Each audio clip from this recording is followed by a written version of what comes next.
Hello everyone! Flex ko lang yung aking avocado. Ayan, ang daming bulaklak guys.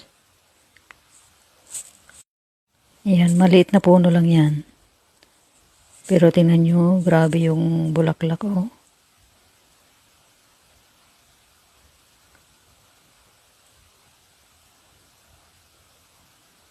Dami-daming bulaklak. Katabi yan ng lemon. Tingnan nyo guys, maliit na puno lang yan. Grabe.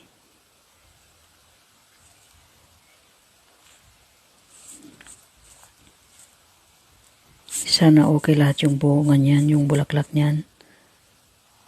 Sana maging bunga lahat yan. Grabe talaga, ang dami.